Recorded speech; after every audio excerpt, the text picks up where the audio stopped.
Esto es Foro Canal 10 con Eric Mejía.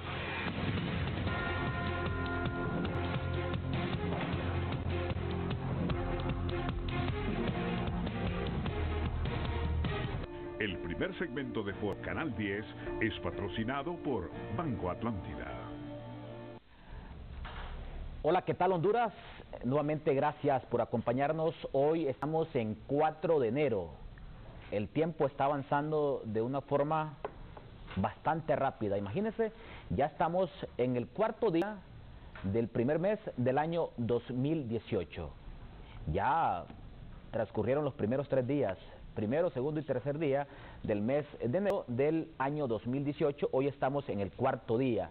Hoy queremos conocer cómo cerró Honduras en materia financiera y cuáles son las perspectivas macroeconómicas para el año 2018. Antes de presentarle a mi panel de invitados, quiero presentarle la siguiente información, porque en las últimas horas se está informando que el gobierno, según el gobierno, ya están listas las bases para otro acuerdo con el Fondo Monetario Internacional. Por historia, los analistas coinciden en que el Fondo Monetario Internacional no castiga a los países que incurren en acciones impropias de un acuerdo. En diciembre del año 2017, Honduras concluyó con éxito el acuerdo stand-by firmado por 3 años con el organismo. Según lo anunciaron, en febrero el Gabinete Económico retomará las pláticas con el Fondo Monetario Internacional y posiblemente en el mes de marzo tengan un nuevo acuerdo considerando las bases. Tenemos una excelente comunicación con la misión del fondo y con las altas autoridades, con todos los jefes de misión. Eso habilitaría un nuevo acuerdo, siempre y cuando las autoridades lo definan de esa manera, ha dicho Manuel de Jesús Bautista, presidente del Banco Central de Honduras. Pese a ello, los economistas consideran que, si bien es cierto, Honduras tiene posibilidades de firmar un nuevo acuerdo, no será con las ventajas que había antes de la crisis. A lo largo de las revisiones, el Fondo Monetario Internacional hizo hincapié en la mejora de las finanzas de la empresa nacional de energía eléctrica, siendo esta la cara visible de que es necesario fortalecer la institucionalidad del país. Para Juan Carlos Hidalgo, analista de políticas públicas para América Latina del Coit Institute, Honduras venía arreglando la casa con una baja del déficit fiscal en la administración central del 1.4% en el año 2017, pero ahora hay preocupaciones. Lo que hemos visto en el último mes y medio es una conducta de un país de África subsahariana. Es difícil que los inversionistas y agentes de crédito van a comprometerse con un país con indicadores de inestabilidad como Honduras, ha dicho Juan Carlos Hidalgo, analista de políticas públicas para América Latina del Coit Institute. Él es de origen costarricense. Así están las cosas en materia financiera, según esta publicación de un diario nacional que hoy circula en Honduras. Miremos a continuación esta gráfica sobre la situación macroeconómica del país, porque sobre eso vamos a hablar hoy. ¿Cómo cerró Honduras el 2017 y cuáles son las perspectivas macroeconómicas para el 2018? Ve usted, 4.5% cierre del índice de precio del consumidor, del IPC, para el año 2017. 4,5 meses de importaciones será la cobertura de las reservas internacionales. Sobre estas cifras vamos a hablar hoy con mis dos invitados. ¿Cómo cerró Honduras el 2017 y cuáles son las perspectivas macroeconómicas para el presente año 2018? Me acompaña Carlos Borjas, viceministro de Finanzas. Buenos días y feliz año nuevo. Buenos días, Eric. Buenos días al compañero aquí, Henry Rodríguez, compañero ex catedrático de la Universidad Nacional. Para nosotros es muy satisfactorio estar acá, dándole gracias a Dios por estar de pie, con vida y seguir sirviendo a nuestro país. Es importante para nosotros, Eric, y aquí con Henry, para discutir temas de la macroeconomía de nuestro país, porque de esa forma nosotros podemos construir o ayudar a construir opinión y que nuestro pueblo hondureño esté bien informado. Yo creo que va a ser una mañana muy provechosa, y un saludo también a toda la teleaudiencia del Foro Canal 10. Bueno, y le quiero agradecer en lo particular al viceministro Carlos Borjas, porque antes de que cerrara el 2017, lo quisimos tener en este plató, pero él dijo: Eric, estamos cerrando ya el año, mejor cuando ya tengamos las cifras en su totalidad, nos vamos a hacer presente en el foro de Canal 10 y su palabra se ha cumplido hoy. Ya lo tenemos presente aquí en el plató del foro de Canal 10. También saludo a Henry Rodríguez, catedrático universitario y es el actual jefe de Departamento de Economía de la Universidad Nacional Autónoma de Honduras. Buenos días. Buenos días, feliz año. Gracias por la oportunidad, don Eric. Un saludo a mi amigo Carlos Borjas. Bueno, y aquí estamos tratando de contribuir, ¿no?, al debate. Así es, le agradezco por su presencia porque es importante conocer el punto de vista de la academia, porque en estas coyunturas hay muchos prejuicios, ¿verdad?, de ambos bandos. Del lado del que está en el poder como del ámbito que no está en el poder. Entonces, lo mejor es hablar con la academia. ¿Qué opina la academia? ¿Qué opina la universidad sobre la situación macroeconómica de Honduras? Y también la contraparte de la voz oficial, que son los que manejan los datos del gobierno de la República. Ya empecemos, viceministro. ¿Cómo cerró el año 2017 Honduras en materia financiera? Bueno, en primer lugar, Henry y Eric, nosotros en este tiempo lo que estamos haciendo es consolidando todas las cifras del sector público, tanto de la administración central como de las instituciones centralizadas. Nosotros normalmente durante los primeros 15 días estamos con ese proceso coordinando con las diferentes instituciones, inclusive con el Banco Central de Honduras, a efecto de consolidar información y que sea una información cierta y confiable.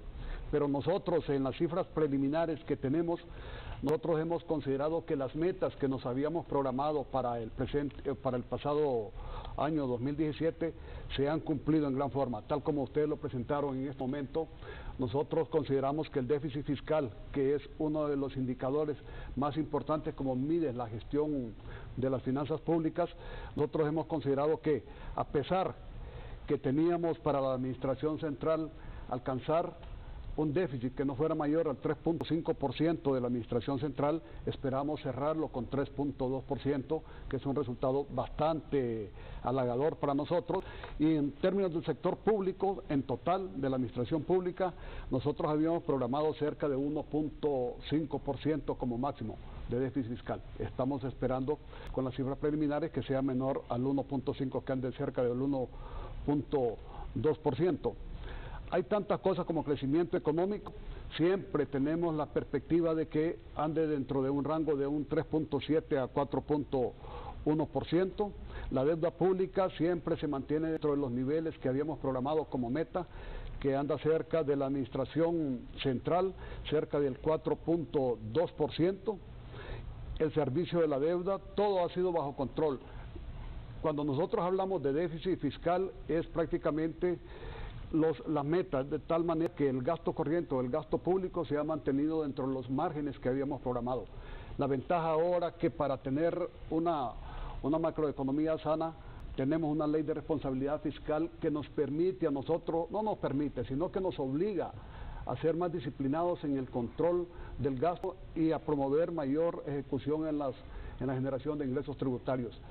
La ley de responsabilidad fiscal es un instrumento jurídico que nos mide, por ejemplo, el nivel de deuda, el nivel de gasto corriente, el nivel máximo que podemos tener en sueldos y salarios, el nivel máximo de deuda flotante o deuda a pagar en menos de 45 días, y hay tantas cosas muy importantes. Lo que queremos dar a conocer a la opinión pública hoy en día es que las metas, los programas que habíamos establecido para el año 2017, esperamos que se cumplan. Dentro de 15 días tenemos la información correcta, no solamente la materia fiscal, que es la parte de finanzas públicas, sino que también la información que emite el Banco Central de Honduras. Bueno, esta solamente es una breve introducción que nos ha dado el viceministro Carlos Borjas, porque vamos a detallar ese déficit, esa deuda pública, también con la contraparte de la academia, con el catedrático y jefe del Departamento de Economía, Henry Rodríguez.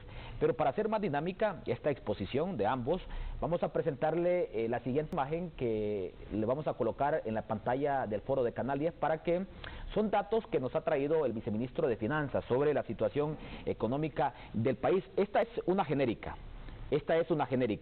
Si detallamos en este primer segmento el dato genérico, por ejemplo, hablemos en primera instancia del crecimiento económico del 2017, viceministro, y después le doy la palabra al catedrático universitario, jefe del Departamento de Economía, Henry Rodríguez. Si quitamos un poquito la rotulación, compañeros, para ver abajo los números que se han proyectado en esta gráfica que hoy se publica en un rotativo del país, esta gráfica del crecimiento económico, ¿cómo cerró en materia de crecimiento económico Honduras el año pasado, el año 2017? Bueno, ahí lo establecemos que fue el nivel bajo que teníamos programado de 3.7%, pero nosotros esperamos que va a andar entre 3.7 y 4.1%. Observen la tendencia. Venimos del año 2009 no había crecimiento económico en el año 2009. En el año 2009 teníamos un crecimiento económico negativo. Mejor dicho, no hubo nada de crecimiento económico. Venimos de un negativo de 2.4 y vea la tendencia desde el año 2010 hasta el año 2017, en el cual nosotros proyectamos pesimistamente que íbamos a alcanzar 3.7, pero estamos seguros o confiados que vamos a llegar de 3.7 a 4.1%. Sí vale la pena mencionar, ve el 2009 los efectos de una crisis política que ocasiona, cómo afecta la economía del país y en consecuencia la economía de la población hondureña. Cuando no hay crecimiento económico, hay más pobreza, no hay empleo, no se atrae la inversión privada, tanto nacional como internacional, y eso genera esos problemas. Gracias a Dios, hasta la fecha hemos tenido una macroeconomía sana que puede o ha podido soportar algunas embestidas, pero las embestidas, como las que hemos obtenido recientemente de la crisis política, pueden tener efectos en el año 2018 si no tomamos, o en el presente año si no tomamos algunas acciones. Bueno, coloco la rotulación para ilustración también de los televidentes. Con esta gráfica se puede hacer la rotulación. Le consulto al jefe del Departamento de Economía de la Universidad Nacional Autónoma de Honduras, al licenciado Henry Rodríguez. ¿Qué imagen tiene sobre esta proyección de crecimiento económico? Estos son datos oficiales del gobierno. El contraste con la perspectiva que maneja la Universidad Nacional Autónoma de Honduras, licenciado. Bueno, diríamos que las cifras son similares. Nosotros no generamos datos, simple y sencillamente trabajamos con los datos de las entidades oficiales, Secretaría de Finanzas, la SAR, Banco Central, la Comisión de Bancos y Seguros y el Instituto Nacional de Estadística. Estas cifras son reales, demuestran que el país ha mejorado macroeconómicamente, pero ¿qué significa eso? Porque los grandes logros de los gobiernos se traducen en eso, ¿no? En presentarnos indicadores que sí son buenos para el país, pero que tienen un costo social, y ese costo social no nos lo explican. No nos dicen de que no hay una transferencia todavía entre la macro y la microeconomía, que tenemos un país que sigue siendo muy pobre, y es que gobernar no es nada fácil, eso estamos bien claros, ¿no? Esto hay que estar preparado para ello. Por ejemplo, cuando asumimos el nuevo proceso de democracia en 1982, la población del país solo de 4 millones, hoy tenemos 9 millones. No es lo mismo gobernar para 4 que para 9. Significa que en 36 años se ha duplicado la población de Honduras. Esto trae problemas sociales, problemas económicos, y la dinámica de esa población también ha cambiado. Ahora es 54% urbana, 46% rural. Antes era diferente. O sea, la gente está viniendo al campo, del campo a la ciudad porque no encuentra oportunidades.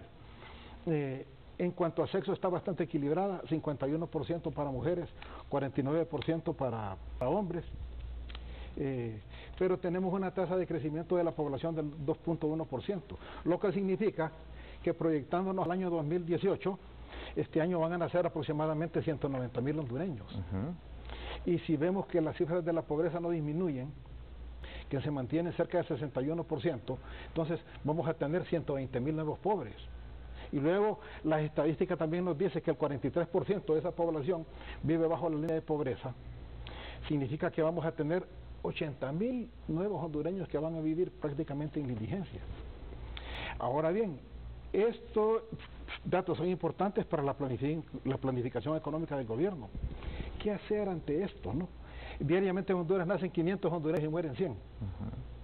Y esos 500 hondureños vienen con sus propias necesidades, sus propias aspiraciones, lo que obliga a hacer certificación para ellos. Van a demandar médicos, enfermeras, hospitales, medicinas, escuelas. Entonces, la política pública tiene que adecuarse a las necesidades de la población. Si nos preguntamos, ¿para qué tenemos un gobierno? ¿Cuál es la finalidad de estar eligiendo un gobierno cada 4 años? Pues el gobierno tiene funciones bien marcadas. Una de ellas es promover el crecimiento económico, generar empleo, la estabilidad de precios y la estabilidad de la moneda. Todas esas 4 cosas se tienen que traducir en el bienestar de la población. Para eso tenemos un gobierno, para que promueva el bienestar de la población. Entonces, si lo medimos a través de un solo indicador, apartándonos un tanto esos indicadores económicos que están muy buenos, vemos que no hemos alcanzado los resultados que necesitamos, porque lo que realmente nosotros necesitamos de un gobierno es que sea capaz de buscar un camino en la reducción de la pobreza. Hacia ahí tienen que orientarse las políticas públicas. Entonces, ahora la pregunta es, ¿y qué papel juega esta población dentro del mercado laboral? Entonces vamos a ver que de esos 9 millones, el 44% forman la fuerza de trabajo del país, la población económicamente activa, y que tenemos un desempleo del 10.7%, porque en eso sí diferimos un tanto con el gobierno usa la tasa de desempleo abierto, que es de 7.3% de desempleo, pero ahora los estándares internacionales del cálculo de las estadísticas laborales van más allá y usan la tasa de desempleo real. O sea, a los desempleados que forman parte de la PEA hay que sumarles los desalentados. Los desalentados son aquellas personas que van al mercado laboral, pasan una cantidad de meses buscando trabajo, no lo encuentran, caen en el desaliento, salen del mercado laboral, pero también son desempleados. Entonces, tenemos una tasa de desempleo real del 10.7. Bueno, entonces me quedo con esto que usted dice, ok, las cifras que proyecta el gobierno a través de la Secretaría de Finanzas son reales, pero esperamos que también este crecimiento económico, esta situación macroeconómica, se traduzca en un bienestar social a través, diríamos nosotros, de transferencias a la microeconomía. Vamos nuevamente a proyectar la imagen sobre el crecimiento económico para cerrar este primer bloque con cómo cerró el año 2017 la macroeconomía de Honduras, cuánto creció. Coloquemos la siguiente imagen porque, viceministro, hay un aparente crecimiento económico, es significativo. Si colocáramos la imagen sería mejor, compañero, porque es importante consultarle a usted, partiendo de lo que ha dicho el catedrático universitario y jefe del Departamento de Economía, Henry Rodríguez, ¿qué factores incentivan este crecimiento económico que se ha proyectado por parte de la Secretaría de Finanzas, que dice Henry Rodríguez es un crecimiento real, según los datos? Claro. Qué bueno que se reconozca que el gobierno, o que el Estado, o que el país ha avanzado en materia económica. La anterior, compañeros, la anterior. Ok, sí. Ahí se evidencia, no es una percepción, es una realidad. Y lo importante que para el crecimiento económico es importante que hemos fortalecido la macroeconomía, una macroeconomía que es sana, una macroeconomía que es estable y que permite ese crecimiento económico. Cuando nosotros hablamos de crecimiento económico, significa que las cosas van por buen camino. No significa que hasta ahí nos vamos a quedar. Ahora viene la segunda etapa. Hay que ver los pilares del plan de gobierno del presidente Hernández Alvarado, en el cual ahora vamos a aterrizar, vamos a hacer operativo todo este crecimiento económico, tratando de mantenerlo y que sea sostenible en el tiempo. Y también lo más importante, ahora vamos a promover la inclusividad, para que ese crecimiento económico, en lugar de que solamente esté focalizado en algunos sectores, se derrame a otros sectores de la economía con el objeto de reducir la extrema pobreza en Honduras. Hay un tema importante que dijo Henry, que no ve el impacto de ese crecimiento económico. Yo tengo datos estadísticos acá, cómo demuestran el comportamiento de la pobreza y de la pobreza extrema. Bueno, va a ser más adelante porque ahorita cerremos con este cuadro. Por ejemplo, analicemos el comportamiento macroeconómico en las últimas 2 administraciones. Por ejemplo, en los 4 años del presidente Juan Orlando Hernández, según lo que proyecta la Secretaría de Finanzas, hubo un crecimiento económico, diríamos nosotros. Cerró el 2013 Porfirio Lobo Sosa con 2.8, El último año de gobierno de Juan Orlando Hernández está cerrando con 3.7, entonces diríamos, los números son claros ahí, hubo un crecimiento de 0.9, sí, de 0.9 en comparación con el último año de Porfirio Lobo Sosa. ¿A qué se debe este crecimiento de 0.9? Bueno, en particular porque el objetivo dentro del programa de gobierno del presidente Hernández Alvarado ha sido fortalecer los niveles macroeconómicos, porque cuando usted fortalece los niveles macroeconómicos hay mayor credibilidad y sirve de impulso para que todos los sectores de la economía se reactiven. Ese es un crecimiento económico que se ha basado particularmente en fomentar la inversión privada o potenciar aquellos sectores que más han contribuido a este crecimiento económico. La ventaja que también cuando hablamos de crecimiento económico es el esfuerzo que hemos hecho todos los hondureños en los diferentes sectores para mejorar la economía del país y promover progreso. Ese crecimiento económico para nosotros es muy importante, porque con eso demuestra usted la capacidad que tiene el Estado para salir adelante en su programa de gobierno. En el crecimiento económico, la construcción ha tenido un factor importante, el sector de las telecomunicaciones, el sector de las comunicaciones de energía, también el sector financiero, la alquila, todo eso ha influido grandemente, y también las remesas que mandan nuestros compatriotas del exterior. Ahora le consulto a Henry Rodríguez como contraparte. ¿Se puede estar contento con este crecimiento de 0.9 en 4 años de gobierno? Bueno, si vemos la tasa de crecimiento es muy similar, ¿no? 2014 3.1, 2015 3.6, el 16 se mantuvo y el 17 proyectado 3.7. El último año solo creció en 0.1. Ahora, la pregunta que nos hacemos es, ¿este crecimiento es producto de la planificación o es producto de la inercia? Porque la economía empuja, ¿no? La ley de 6 dice que la oferta crea su propia demanda, o sea, los productores motivan a los compradores y a la vez los consumidores demandan bienes. ¿Realmente se debe a eso o se debe a las fuerzas de mercado? Bueno, entonces yo le consulto... Porque cuando vemos la descomposición de este crecimiento económico, vemos que está más concentrado en el sector financiero. Fíjese, la agricultura contribuye con el 28% del empleo nacional. 28% de la población está desempeñándose actividades agrícolas, y solo contribuye con el 14% del PIB. El sector financiero, que crece más que la agricultura, solo tiene 36.000 empleados a nivel nacional. Ni siquiera llega al 1% de la población empleada, y contribuye más que la agricultura. Sí, hay dinamismo. Por ejemplo, no desconocemos la industria manufacturera, está contribuyendo mucho. La construcción, pero la construcción tiene la desventaja de que es estacionaria, ¿no? Se termina la construcción y se termina el empleo. Pero entonces necesitamos que este crecimiento se potencie a los sectores que más generan trabajo, empleo. Entonces, y es donde tenemos una debilidad. Entonces le consulto, licenciado, le consulto, este crecimiento económico que proyecta el gobierno, según usted como jefe del Departamento de Economía, ¿se debe a la inercia o a algo planificado? Yo, cuando le escucho, pareciera que fuera por la inercia. Según... No, yo diría que no podemos desconocer la labor del gobierno, ¿no? Las cifras lo demuestran. Tienen éxito, pero yo creo que todavía le falta orden al desarrollo en el país. Que las políticas públicas orientadas a fomentar la inversión y el empleo son muy diversas. No tenemos un plan definido. Preguntémonos qué vamos a esperar dentro de los próximos 4 años. No voy más allá, 4 años. No tenemos nada claro.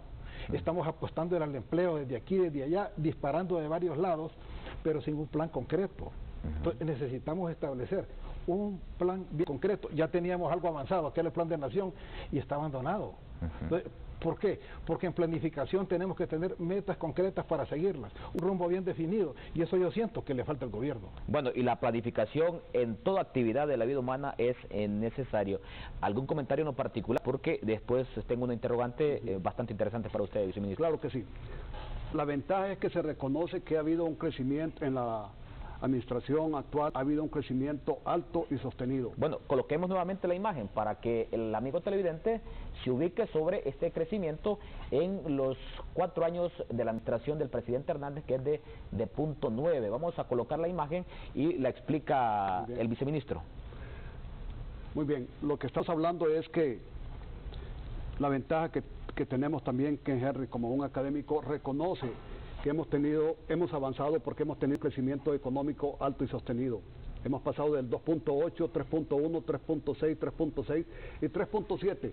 Quiero hacer referencia a que 3.7 nosotros esperamos que al cierre de las cifras fiscales al 31 de diciembre del año 2017 va a ser mayor del 3.7. ¿A qué fecha es este crecimiento proyectado? Ese crecimiento, nosotros lo que pasa es que es el nivel más bajo. Nosotros estimamos que el crecimiento económico va a estar entre 3.7 y 4.1%. Ya como el 15 de este mes lo vamos a tener. Pero lo más importante es reconocer que hemos avanzado. Y ese avance no es inercia, es producto de una programación, una planificación bien detallada. Lógicamente hay factores externos que también contribuyen y que el gobierno ha aprovechado también ese entorno para hacer su planificación y lograr esa meta. Bueno, hay un dato bastante interesante ahí, viceministro, por ejemplo, con el tema de las remesas. Todo el mundo pensaba que cuando estuviera Donald Trump, las remesas iban a decaer, las deportaciones iban a aumentar, y ha ocurrido lo contrario. Entonces ahí donde diríamos nosotros, sí ha sido algo de inercia, porque el tema de las remesas sigue siendo uno de los grandes factores que proyecta o que incentiva este crecimiento económico. Le consulto, ¿por qué en el 2012 tuvimos este pico del 4.1? Pero más bien le quiero mencionar, no ha sido por pura inercia. Vea usted en el año 2009, de la crisis política, que el crecimiento económico, no hubo crecimiento económico. Y va a haber un informe del cierre del año 2009 que lo presentaron las autoridades en aquel tiempo, en donde decían que las remesas habían bajado considerablemente. Y ahora, ¿por qué suben? No es por inercia, sino que por la confianza que le genera el gobierno, las políticas de gobierno. Si esa gente no tuviera, los compatriotas no tuvieran confianza en nuestro país, no mandaran remesas, se quedaran con esa plata por allá. En primer lugar, ese crecimiento económico se debe también a que hemos tratado de ordenar la casa en el sentido de la economía del país. Hay menos inflación, o una inflación razonable, un tipo de devaluación monetaria razonable, es decir, que en aspectos macroeconómicos es el pilar fundamental para promover crecimiento económico. De tal manera que no estoy de acuerdo con lo que dice Henry en el sentido de que es pura inercia. Es una combinación. Hay partes que no podemos cambiar de los elementos de la economía internacional que influyen favorablemente en nosotros, pero también de una programación de gobierno. Vamos a hacer la primera pausa comercial, pero desde ya le dejo dos interrogantes, una para usted, viceministro, y otra para Henry Rodríguez. Los niveles de crecimiento de las diferentes actividades económicas que promueven el crecimiento económico en Honduras, en cuanto crecieron las remesas, la agricultura, la actividad financiera, la construcción, y también qué representa esas actividades para la economía hondureña, los datos en materia social que maneja la Facultad de Economía de la Universidad Nacional Autónoma de Honduras. Una pausa, ya regresamos. Con tus tarjetas de Banco Atlántida te puedes ganar un carro. Son 30 carros último modelo. Solo tienes que usar tus tarjetas de crédito o débito de Banco Atlántida. Y por cada 100 lempiras de compras, acumulas boletos electrónicos para participar en uno de los 3 grandes sorteos. Si aún no la tienes, solicítala ya. Entre más las utilices, más oportunidades tienes de ganar. Banco Atlántida. Imagina, cree, triunfa. El primer segmento de Foro Canal 10 es patrocinado por Banco Atlántida. Ya regresamos con Foro Canal 10. Con tus tarjetas de Banco Atlántida te puedes ganar un carro. Son 30 carros último modelo. Solo tienes que usar tus tarjetas de crédito o débito de Banco Atlántida. Y por cada 100 lempiras de compras, acumulas boletos electrónicos para participar en uno de los 3 grandes sorteos. Si aún no la tienes, solicítala ya. Entre más las utilices, más oportunidades tienes de ganar. Banco Atlántida. Imagina, cree, triunfa.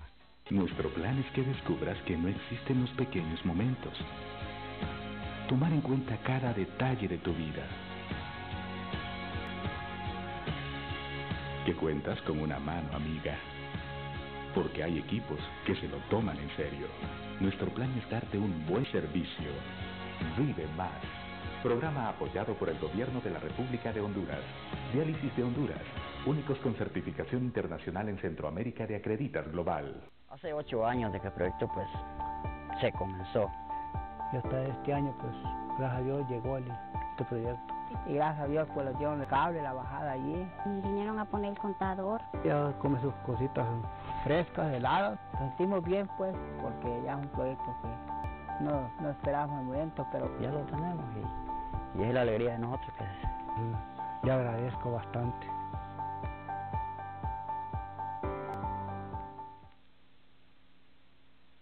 Porque los nuevos profesionales que se forman en el exterior presagian que Honduras será pronto un país con mentalidad diferente. Banco de Occidente presenta la Honduras que viene. Ejemplo de joven luchador es definitivamente Sara Mena, quien ha sabido aprovechar su tiempo fuera del país, ya que ha culminado su licenciatura en manejo de negocios en la Universidad Luterana de California. Claro, tienes que acostumbrarte a una cultura totalmente diferente a la tuya. En las áreas que me ha tocado estudiar, casi nunca me he encontrado muchos latinos y mucho menos hondureños. Nunca he estudiado en la universidad con ningún hondureño ni nada, así que claro, tienes que acoplarte a la cultura, gracias a Dios pues, por el apoyo de gente que uno siempre encuentra en el camino, amistades. Durante su trayecto en Estados Unidos, Sara ha creado una empresa de jugos y tratamientos detox, a través de la cual también realiza una labor social en pro de la niñez de su país. Y hemos logrado repartir más de 15,000 juguetes en Honduras. También hemos recaudado zapatos, ropa, lo que es cosas para la educación, libros, cuadernos. No cabe duda, Sara Mena es una protagonista de la Honduras que viene. Con sus tarjetas Banco de Occidente, gana porque gana. No importa si compra mucho o poco, si nadie le acompaña o compra en compañía. No importa si compra en línea o en persona, comprando, retirando, gana porque gana. Por cada 400 lempiras en compras o retiros en cajeros Banes, participa en el sorteo de 30 premios de 20,000, 5 de 100,000 y un gran premio de 500,000 lempiras. Solo en Banco de Occidente.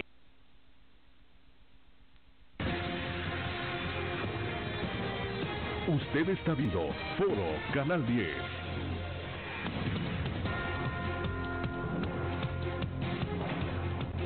Este segmento de Foro Canal 10 es presentado por Seguros Atlántida. Hacemos más por usted. Le consulto hoy jueves 4 de enero. ¿Cree usted que Salvador Narrala debe rendir cuentas sobre los 14 millones de lempiras recibidos como deuda política del PAC? Dos opciones. La opción A es sí, la opción B no. Usted puede participar enviando un mensajito al 1015 o marcando el asterisco 1015. Vamos a observar la tendencia sobre la teleopinión que hoy le estamos planteando aquí en Canal 10. 100% dice que sí. ¿Cree usted que Salvador Narrala debe rendir cuentas sobre los 14 millones de lempiras recibidos como deuda política del PAC? Dos opciones, la A es sí y está obteniendo el 100% de las participaciones, la B, que es no, está obteniendo 0% de las participaciones. Y según los datos oficiales y también contrastados por la Facultad de Economía, estos sectores que dinamizan la economía nacional, como las remesas, la actividad financiera, la construcción, la agricultura, ¿en cuánto han crecido o en cuánto crecieron durante el 2017, licenciado Henry Rodríguez? Bueno, esta que voy a leer aquí es una estimación, por supuesto de las cifras oficiales, en base al comportamiento del año 2016 y al primer semestre de 2017. Se espera que la industria manufacturera contribuya en un promedio del 19%, la intermediación financiera 18.1%, la agricultura 14.3%, el comercio 11.4%, comunicaciones 10.5%. Son los sectores más importantes. En cuanto al crecimiento interanual de estos, la actividad financiera es la que más creció, 8.7%, construcción 5.4%, agricultura 4.2%, comunicaciones 3.8% y comercio 3.2%. Luego aparece la industria manufacturera, que está generando mucho empleo, pero solo creció en el orden del 2.5%. Reitéreme estas cifras porque me parecen bastante interesantes, y a la par de decirme en cuánto es el crecimiento proyectado, también dígame qué significa cada actividad económicamente hablando. Bueno, la actividad financiera es la que ejerce los bancos, las cooperativas, las financieras, que son los que canalizan los ahorros de la población hacia la inversión. ¿Cuánto es el crecimiento estimado? Ese tiene un crecimiento de 8.7, ¿no? 8.7. Es la que más creció. ¿Y qué representa para la economía? Bueno, representa dinamismo. Lo que pasa es que cuando vemos la composición del crédito, vemos que está más orientado al consumo, al comercio. La agricultura, que es la más indispensable, ya lo estaba demostrando, por la contribución al empleo, por la contribución al PIB, apenas recibió el 7% de ese financiamiento. O sea, las políticas públicas no se orientan todavía a fortalecer la actividad agrícola. Hay mucho que hacer por ahí, ¿no? Han habido avances, pero todavía no son sustanciales. Bueno, el presidente Hernández estaba anunciando una gran reforma para microcréditos al sector... La ley de acceso al crédito. ¿Usted cree que esto vendría Claro, por supuesto, eso va a cambiar estas cifras. Claro, porque está demostrando voluntad del gobierno para atender este sector tan importante. Y ojalá que esa voluntad se traduzca en hechos reales, ¿verdad? Porque aquí las cifras lo dicen bien claro. El crédito no se está orientando en la magnitud de lo de... requiere. ¿Hacia dónde está siendo dirigido el crédito? Más que todo al comercio y al consumo. Al comercio y al consumo. Recuerde que se ha dinamizado mucho el mercado de las tarjetas de crédito. ¿Las tasas de interés siguen siendo muy altas? Sí. Tenemos una tasa activa, que es la que los bancos cobran por los préstamos, en un promedio del 20%. Y tenemos una tasa pasiva, que es la que los bancos le dan a los ahorradores por su dinero, del 3.9%. Claro. O sea, tenemos una intermediación financiera del 16%, muy alta. Por eso es que los bancos son tan rentables, por eso es que los bancos aportan tanto al PIB. Claro, ese 16% de intermediación financiera no es toda la ganancia del banco. Hay otros costos que hay que quitarle. ¿También sería oportuno una reforma en esa dirección? Bueno, es que la tasa de interés está liberada. Y aquí entra todo el juego de la política monetaria. La tasa de política monetaria. La tasa de política monetaria. Porque el mismo gobierno va a competir con los inversionistas. ¿Qué es lo que hace el gobierno cuando vende letras del Banco Central? ¿Qué es lo que hace el gobierno cuando vende bonos en el mercado interno? Para poderlos vender tiene que ofrecer una tasa atractiva. Entonces, al ofrecer una tasa arriba del 7% el gobierno, lo que hace es competir. Y genera lo que en la economía conocemos como efecto expulsión, que el gobierno está retirando recursos de la economía que pudieran utilizarse en la inversión. Bueno, partiendo de esto último que usted me dice sobre el tema de la política monetaria, y antes de consultarle sobre cómo se analiza desde la universidad el impacto de la actual política monetaria del gobierno de turno, le consulto al viceministro, ¿qué papel ha jugado la actual política monetaria que se implementa en el Estado sobre las cifras proyectadas en materia de crecimiento económico? Bueno, en principio, cuando nosotros hablamos de política monetaria es completamente diferente a lo que estamos manejando nosotros de la parte fiscal. La política monetaria es un instrumento que se utiliza con el objeto de controlar inclusive los niveles de inflación. Yo considero que la tasa de política monetaria ha pasado de 7.5, 6.5 y actualmente está en 5.5%. Lo que pasa que eso está como orientado a controlar la tasa monetaria en circulación, pero también considero que eso ha dado lugar para que la tasa pasiva, la tasa de intereses pasiva del sistema financiero haya bajado, pero no ha bajado la tasa de interés activa, es decir, la tasa de interés que les cobran los bancos al público en general. Más bien se han dedicado a tener siempre un spread o una intermediación demasiado alta, de tal manera que los bancos han estado utilizando esos recursos más bien para promover el consumismo. Por eso tienen tanta liquidez, que hay momentos que no utilizan esos recursos para promover a los sectores productivos y promover mayor crecimiento económico. Hay muchos que se quejan de esa situación, inclusive de esa rigidez o de ese control que generan las autoridades del gobierno, tanto como el Banco Central y la Comisión Nacional de Banca y Seguros, de tal manera que los bancos tienen que mucha rigidez, mucho control, y que con tantas reservas que les obligan a mantener a los bancos, le quitan disponibilidad de recursos para poder fomentar la inversión o generar más préstamos.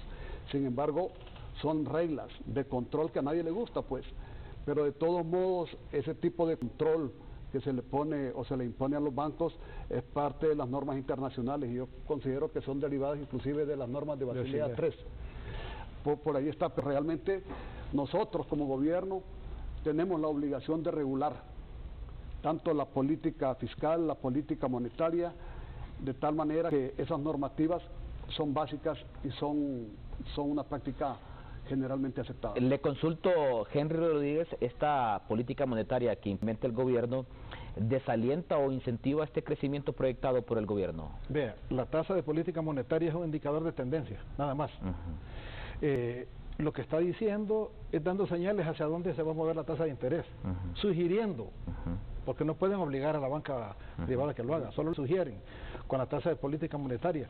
Como planteaba Carlos, ha estado bajando, está en 5.5.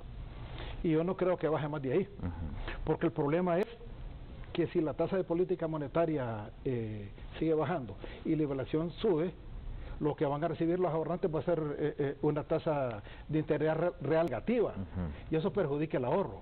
Ahora, ¿por qué no baja la tasa de interés activa y por qué no tenemos préstamos más baratos? Bueno, uno, por lo que mencioné anteriormente, porque el Banco Central llega a hacer competencia y sustrae recursos de la economía, recursos que pudieran invertirse. Luego, la baja capacidad de ahorro de los que solicitan préstamos. O sea, el dinero se vuelve un bien inelástico, y un bien inelástico es aquel que es muy necesario y que casi no tiene sustitutos. ¿Qué hago yo cuando tengo una necesidad? Recurrir a los ahorros, pero si no tengo ahorros, me veo obligado a ir a la banca. Entonces, la banca tiene que tener lucro definitivamente, si es un negocio hecho para ganar. Lo que pasa es que a lo mejor se le ha ido de las manos, y en esa liberalización de la tasa de interés pueden haber ciertos abusos. Pero entonces obligan a la gente que vaya. Y el otro asunto es de ¿qué hace usted con su dinero? Pues solo tiene llevarlo al banco. Ahora no es recomendable tenerlo bajo el colchón, por una serie de razones, empezando por la inseguridad. Entonces, los bancos reciben ese dinero barato porque los ahorrantes no tienen competencia a los bancos. Aquí no hay otro mercado secundario, bursátil, que le compita a los bancos. Bueno, ¿y qué pasa con las cooperativas? Pero las cooperativas funcionan muy similar a los bancos. Hay que promover, yo me refiero al hecho, por ejemplo, hay que promover el emprendedurismo. Yo tengo una determinada cantidad de dinero. ¿Qué hago con él? Solo llevarlo al banco y me tengo que conformar con lo que el banco me quiera dar. Si hubiera otro tipo de oportunidades de inversión, como comprar acciones, otro tipo de títulos bursátiles, se competiría con el banco. El banco se vería obligado a levantar la tasa de interés pasiva. Pero mientras tanto eso no ocurra, esa tasa de interés pasiva se va a mantener ahí. Bueno, miremos por última vez entonces el primer gráfico, porque contrastando con el gráfico le consulto al viceministro. Esta es la proyección estimada, porque falta todavía el mes de diciembre. Coloquemos, compañeros, el gráfico. Están cerrando, me dice usted, con el 3.7, posiblemente al final ya con las cifras del mes de diciembre, con el 4.1. Con el 4.1. Vamos a andar en ese rango, de 3.7 al 4.1. El papel que ha jugado la política fiscal que ha implementado la administración del presidente Hernández en este 2016 y 2017, ¿qué papel jugó acá? Bueno, hay un instrumento jurídico que se llama la Ley de Responsabilidad Fiscal. Eso, para lograr ese crecimiento económico, primero teníamos que arreglar o ordenar la casa, es decir, la situación económica del país. ¿Y la ordenaron? Formular un presupuesto consciente, presentarlo en tiempo y forma al Congreso Nacional, que se apruebe, y luego la ejecución de ese presupuesto en orden, asignando el presupuesto a cada una de las instituciones en función de sus prioridades de un plan de gobierno. Vea una cosa, nosotros, y todavía es vigente la visión que es ley, la visión de país y plan de nación. En función de la visión de país y plan de nación que está vigente, se hace el plan de gobierno. Así lo hizo el presidente Hernández Alvarado en función de eso, y en función de eso establecimos nosotros el presupuesto. El presupuesto no solamente son cifras aisladas, sino que obedecen a una planificación en donde se establecen metas, objetivos, políticas públicas. De tal manera que cuando nosotros estamos hablando de tasas de crecimiento, lo que influyó fue que hubo una ejecución del gasto público en una forma consciente, razonable, ordenada, que ahora no permitió haber sobregiros. De tal manera, ¿por qué razón? La ley de responsabilidad fiscal le genera alguna responsabilidad a aquel funcionario público que no hizo un uso adecuado de los recursos. Hay responsabilidades administrativas, civiles y hasta penales. De tal manera que hoy en día también estamos trabajando bajo un esquema de gestión por resultados. El presupuesto es en función de resultados. De tal manera que al final del periodo aquellos funcionarios que no desarrollaron la función o los objetivos o los resultados que se había programado, en la próxima formulación de su presupuesto los castigamos. Bueno, observemos la siguiente imagen ya de la parte pues, presupuestaria, y ahí le consulto a Henry Rodríguez. ¿Es real este ordenamiento que dice el gobierno? ¿Se ordenaron las finanzas en la administración pública? Bueno, se están ordenando. Esa reconversión de SAR, aunque a lo mejor se perdió un poco de experiencia en el personal que tenían, ¿no? Pero ya se está entrenando nuevo personal y está dando los resultados. Las cifras dicen que están alcanzando las metas de recaudación. Eso es bueno. Pero yo creo que todavía esa composición del presupuesto, esa recaudación, tienen una deuda. La anterior, compañeros, la gráfica anterior donde se muestra la parte presupuestaria, porque es ahí donde va el análisis de Henry Rodríguez. Porque todavía se está dedicando el gasto del gobierno un alto porcentaje al gasto corriente. Al gasto corriente. Se está dejando muy poco para la inversión. ¿Okay? Y algunas cifras de la inversión que reflejan se ven reflejadas en el presupuesto, yo diría que están haciendo un juego ahí con ellas, porque esas están destinando al bono 10.000. Y eso no es formación de capital, es un bono, no es un gasto del gobierno. Entonces, hay mucho que hacer ahí. Si revisamos algunas cifras como de 4.000 millones dedicadas a la infraestructura, que eso es muy bueno, porque mejora las carreteras, mejora la infraestructura que necesitamos en el país. Pero sí, él lo reconoce, hay mucho que hacer todavía con este gasto. Es importante, yo creo que más adelante vamos a ver en más detalle que realmente nosotros hemos avanzado, se reconoce que hemos avanzado, pero todavía hay mucho camino que recorrer. Estamos viendo la segunda etapa. Cuando Henry mencionó así, en una forma adyacente, lo del bono 10.000, nosotros estamos invirtiendo también en infraestructura y también en inversión en la gente.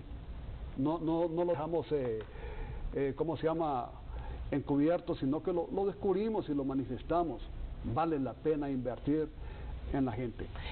Pero ese es uno de los objetivos para reducir la extrema pobreza. Pero también le consulto, Henry Rodríguez, entonces la propuesta de usted como jefe del Departamento de Economía sería encaminado en que es más oportuno para un país subdesarrollado como el nuestro apostarle a una política de generación de empleo como la inversión en materia de infraestructura, lo que han estado haciendo, por ejemplo. ¿Quién no puede valorar esa carretera choluteca que hicieron? Se generó empleo. Pero cuando usted destina 4.000, 5.000 millones de lempiras a programas sociales, como quien dice, eso, si bien es cierto, calma el hambre, no erradica la pobreza, es como echar, como quien dice, dinero en un bolsillo roto. Pero es lo menos. Nosotros invertimos más en infraestructura. Si tú hablas de 4.500, es poco considerado con toda la inversión que hacemos en la infraestructura, todo el corredor logístico. ¿Cuánto se invirtió en el año 2017? Estamos hablando en total cerca de 20.000 millones de lempiras.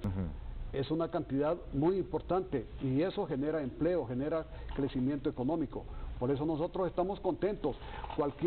A la medida que tú estás reduciendo considerablemente los déficits fiscal, significa que te puede estar generando recursos para financiar infraestructura, inversión de capital.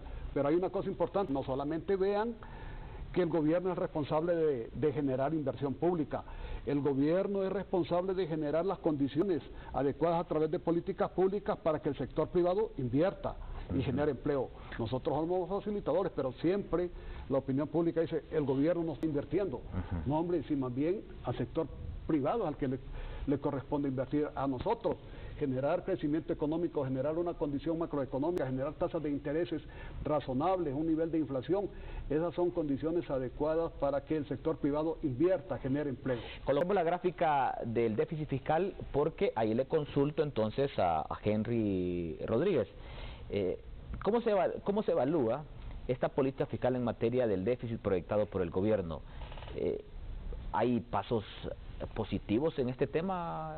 Mire, el déficit genera deuda, eso estamos bien claros, pero también estamos convencidos que los gobiernos son necesarios para las economías pequeñas como la nuestra.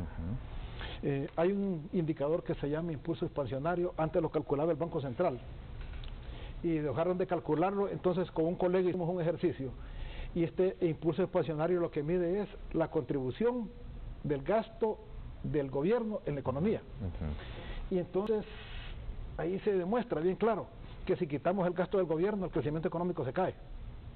Se cae, porque las políticas públicas no generan lo que necesitamos para promover la inversión, no generan para que la empresa privada tome el verdadero rol que le corresponde, en eso yo estoy de acuerdo. La que tiene que generar riqueza es la empresa privada. El gobierno tiene que jugar el papel de redistribuir esa riqueza vía impuestos, pero también el gobierno está obligado a generar esas condiciones, a crear la confianza, un clima de seguridad, tanto jurídica como ciudadana, estables, variables macroeconómicas sanas, generar confianza en el inversionista. Ese tiene que ser el papel del Estado, por supuesto. Entonces, lo que hay que preguntarnos es, ¿realmente se está haciendo? ¿Cuánto hemos avanzado en lograr eso? Yo creo que en los últimos días hemos retrocedido. Para este próximo gobierno va a tener los primeros 100 días bien difíciles. Lo que logramos avanzar con las calificadoras de riesgo, siempre se ha retrocedido, los medios internacionales lo dicen. Entonces, la pregunta que nos hacemos es, ¿alguien va a querer invertir en Honduras en este momento? Bueno, y eso lo vamos a dejar para el siguiente segmento, el tema del impacto de esta coyuntura política social en la parte macroeconómica, porque claro, el efecto y el impacto se va a notar. Explíqueme esta gráfica, viceministro, sobre el comportamiento del déficit fiscal partiendo del comparativo entre el 2016 y 2017. Hay un tema importante también relativo a esto de déficit fiscal. A medida que el gobierno reduce el déficit fiscal del país, así se reduce la necesidad de nuevos endeudamientos. Por eso a nosotros nos interesa fortalecer este déficit fiscal. Observe la gráfica, la verde, prácticamente es el déficit fiscal de la administración central, que ese lo consideramos más importante de la administración central porque la administración central financia todas sus operaciones, la mayor parte, casi un 90% de los ingresos tributarios. Observe cómo viene cómo se llama el déficit fiscal. Cerramos en el año 2013, o mejor dicho, que el gobierno del presidente Hernández Alvarado encontró un déficit fiscal de 7.9%, uno de los más altos de la historia. Vea cómo viene bajando en 2014, 4.4%, 2015, 3%, 2016, 2.8%, y teníamos la meta en el año 2017 de 3.5%. Nosotros ahorita que estamos cerrando, posiblemente al 15 de este mes de enero, nosotros esperamos que no sea 3.5, esperamos bajarla a 3.2% y luego dejarla en una forma sostenida. Es un gran avance. Pero ¿por qué aumentaría 0.4 el déficit fiscal al cierre del 2017, viceministro? No, de 2.8. Usted me dice que vamos a estar con 3.2. Claro, hay muchas obligaciones. Por ejemplo, en el año 2017 hay mucho gasto que es mucho mayor al año 2016. Por ejemplo, invertimos en los ajustes salariales de los empleados públicos, que les dimos aproximadamente 1.800 lempiras de ajuste salarial que tuvo efecto en todo el año 2017. Nosotros también aumentamos algunas transferencias a las municipalidades, a la universidad. También de eso hubieron otros gastos en inversión, por ejemplo, en salud, en educación, en salud, en la compra de medicamentos, y hubieron una serie de gastos que influyeron en ese resultado, inclusive en algún gasto como gastos financieros derivados del bono soberano. Es decir, hubieron algunos Gastos que siempre, bueno, y hay otro tema muy importante, el gasto del proceso electoral del año 2017, que nosotros tenemos entendido que fue aproximadamente 2.000 millones de lempiras los que invertimos para este proceso electoral. Todo eso influyó en el presupuesto o en el gasto del año 2017. Su opinión en lo particular sobre este tema del déficit fiscal, partiendo de los factores que según el viceministro Carlos Borjas inciden para este crecimiento del 2.8 que se cerró en 2016 a este proyectado para el 2017 de 3.2. Bueno, estaríamos diciendo que el déficit fiscal estaría creciendo en 0.4. Sí, bueno, es normal que el déficit crezca, pese a que los ingresos están dentro de lo planificado. Ahora, ¿cuánto significa ese déficit fiscal en millones de lempiras? Cerca de 17.000 millones, si no ando equivocado. Ponerle que por cada punto representa cerca de 4.000 millones, si estás hablando de 4, sí, por ahí anda como 16.000 millones. O sea, estamos hablando de 800, 900 millones de dólares. O sea, que estamos consumiendo más de lo que menos producimos. Sí. O sea, 800, 900 millones más de endeudamiento para el país. Entonces, el problema del déficit es que cuando se va para gasto corriente, ¿no? Porque se va por la corriente del río, y lo que necesitamos aquí es promover la inversión. No estamos en contra de los bonos. Todo lo que se le dé a las personas y mejore su capacidad de consumo es bueno, pero es que los bonos no es lo mejor. Pueden haber otras alternativas de las que podemos hablar. ¿Como cuáles? Para desarrollar el país. Por ejemplo, damos un salto entre la macro y la microeconomía, y ahí estamos. Pero está la mesoeconomía, la economía regional, la economía sectorial, que no le ponemos atención. La economía social, el sector agrícola, tiene mucho potencial para desarrollar empleo, para crecer, y sobre eso nos está apostando.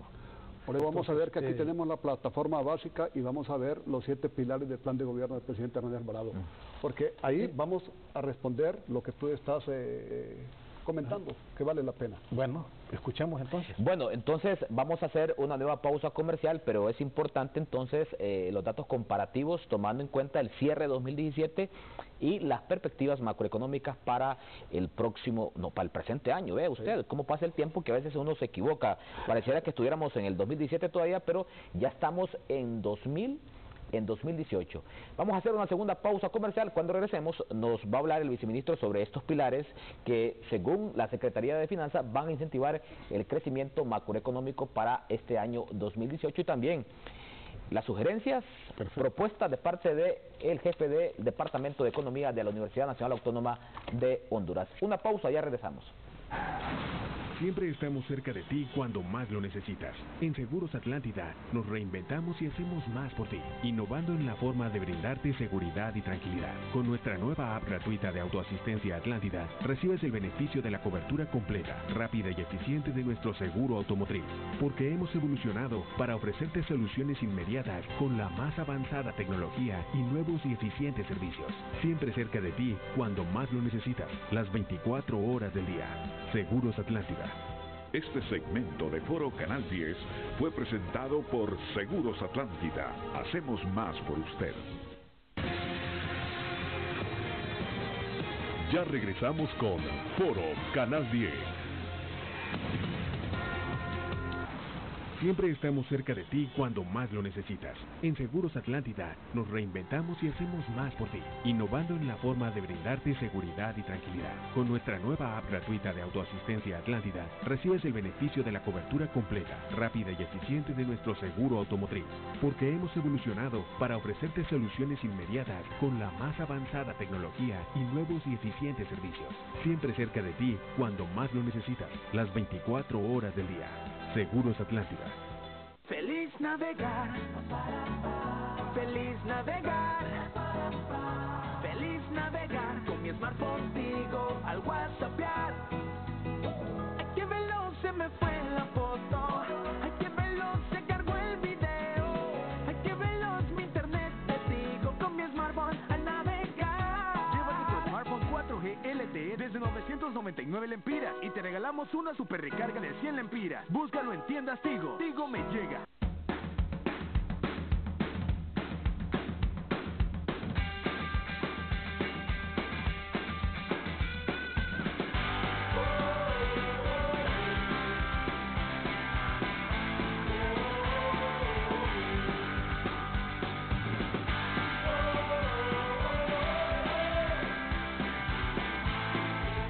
Respetar el derecho del peatón es tarea de cada conductor.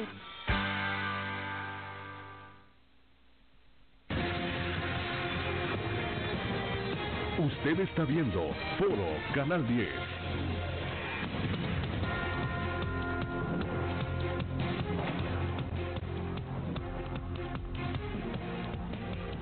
Hoy jueves 4 de enero le estamos consultando. ¿Cree usted que Salvador Narrala debe rendir cuentas sobre los 14 millones de lempiras recibidos como deuda política del PAC? Dos opciones, la opción A es sí, la opción B es no.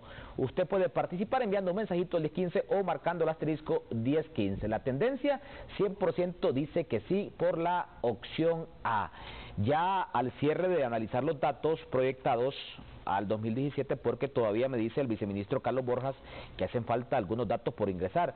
Vamos a ver el gráfico genérico que hoy está publicando un medio de comunicación sobre... Estos son los datos. Viceministro, si me los explica detalladamente para que cerremos ya el análisis sobre el 2017. Bueno, realmente la macroeconomía de Honduras en términos generales tenemos que al cierre del índice de precios al consumidor, o mejor dicho la inflación, no va a andar cerca del 4.5%, siempre habíamos dicho que iba a ser 4 más o menos 1%. Los meses de importaciones sobre la cobertura de las reservas internacionales, 4.5 meses. Es importante, hay algunos que dicen que tenemos 4.5 meses para atender todos los gastos de las importaciones o de las demandas. Y dicen, y después de los 4.5, ¿qué pasa? ¿Vamos a quedar sin eso? No, eso es como si fuera un fondo rotatorio, un fondo revolvente, que tenemos 4.5, pero así como eso se va ejecutando, van entrando más divisas, de tal manera... ¿Cuánto se tiene en reservas internacionales? No tengo el dato, pero tenemos... no tengo el dato exacto al cierre. Un poco más de 5.000 millones. Más de 5.000 millones de dólares.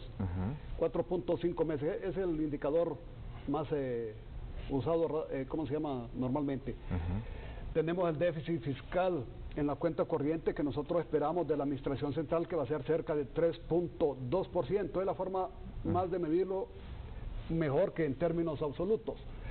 La tasa de política monetaria que no ha variado desde junio de 2016, que es el 5.5. Y abajo podemos ver el crecimiento económico en porcentajes, pero generalmente el crecimiento económico nosotros estamos esperando que vaya a ser más del 3.7. Estamos entre 3.7 y 4.1% al cierre del año 2017. El déficit fiscal de la administración pública, aquí está, nosotros estaba indicativo que iba a ser el programa que teníamos a la meta 1.5% de la administración central, pero esperamos que, del sector público en general es ese, 1.5%. Nosotros esperamos que sea menor de 1.5%.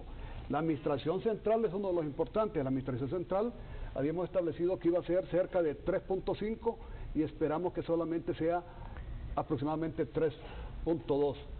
La contribución por actividad económica al crecimiento del Producto Interno Bruto, viceministro.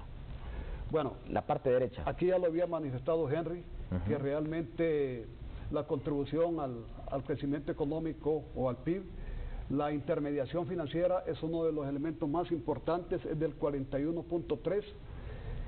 Vea que por eso hay también tanta liquidez en el sistema financiero nacional, que esos recursos deberían dedicarse para promover crecimiento económico, mayor producción y no para promover mayor consumo.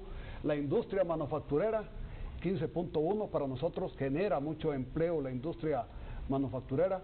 La agricultura tuvo un repunte muy importante de 16.3, no se había visto anteriormente, está mejorando y sabemos que es un sector que genera bastante empleo.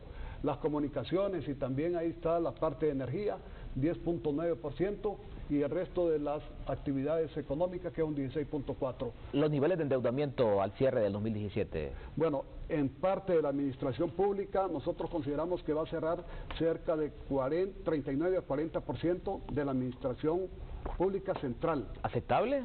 Claro que sí, nosotros consideramos aceptable. Y vea una cosa, bueno, hay momentos que hablan de otro porcentaje, de 49%, pero el 49% es cuando habla de toda la administración pública, inclusive la deuda que ha contraído el Banco Central, que tiene Banprovi. Pero nosotros debemos de medir también el 40% en función de que esa deuda pública se paga con ingresos tributarios. Comentario en lo particular, jefe del Departamento de Economía, sobre esta gráfica ya final. No, tal vez un poco la inflación, nosotros calculamos que va a andar por el 4, aquí está el 4.5. Lo de la deuda... ¿Es aceptable los porcentajes que se están proyectando? Sí, pero lo de la deuda no es sostenible, ¿no? Es el problema que tenemos con la deuda externa.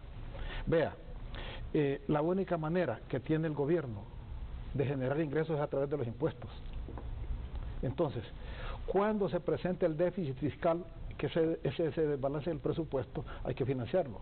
Y con el déficit fiscal se pueden hacer tres cosas. Uno,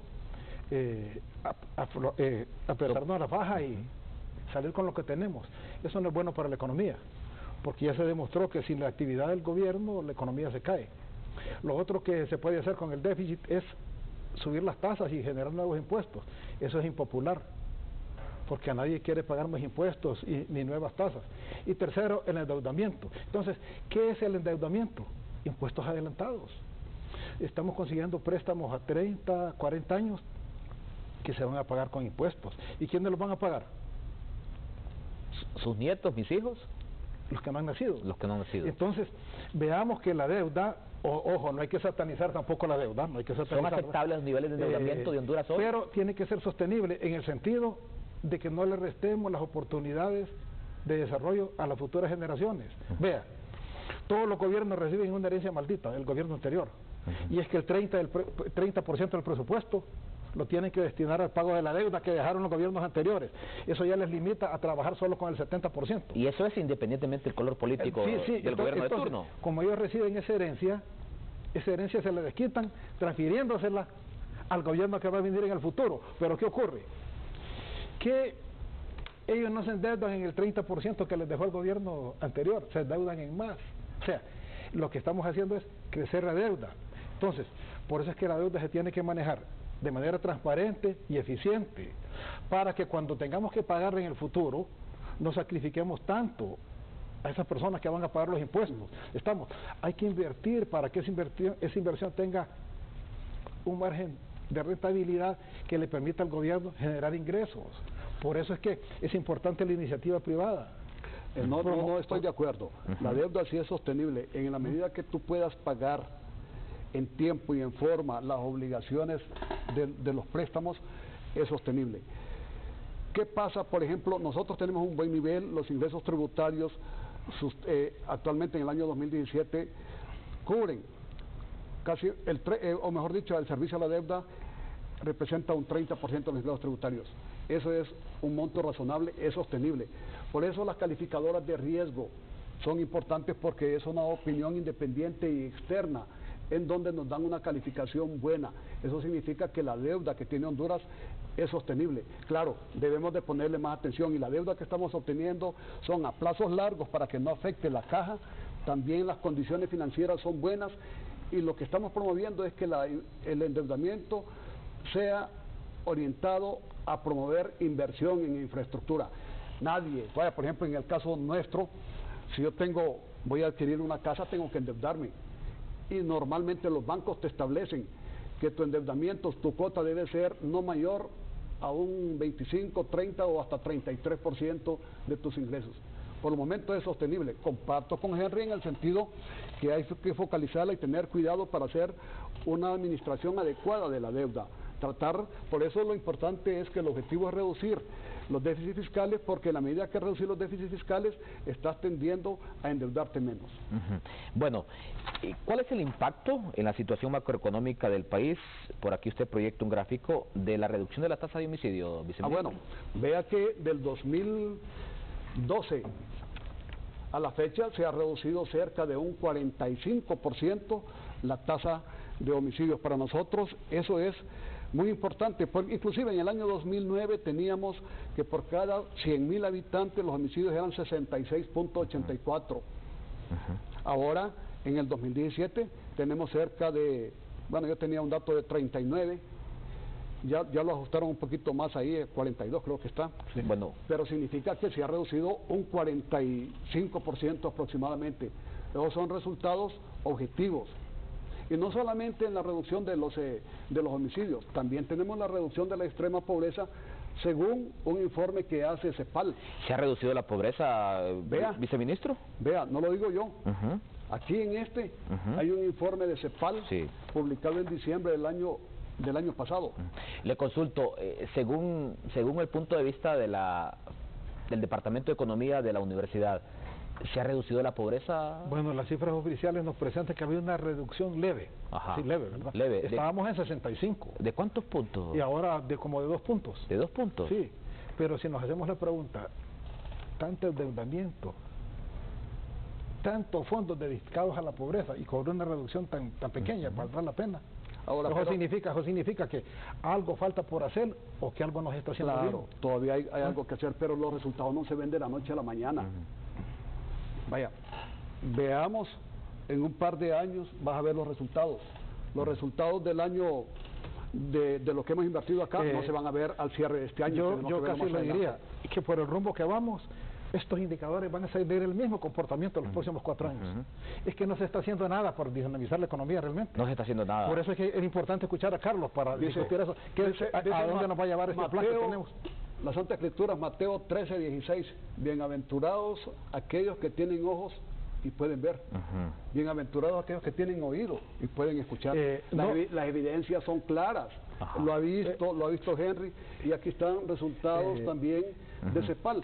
Lo voy a leer. Hemos mantenido una tendencia. El CEPAL te dice que Honduras, por ejemplo, la pobreza estaba a 71.1 de hogares y en el 2016 bajó a 65.7, y la pobreza extrema, te voy a dejar la copia ahí, dice que tenía en el 2012 50.9 de los hogares, era bastante, y en el 2016 cerramos en 42.5. Sí, 43 es la misma cifra manejamos. Exacto, pero sí, aunque diga leve, pero es importante y la tendencia la estamos cambiando. Ahora vayamos entonces al escenario 2018.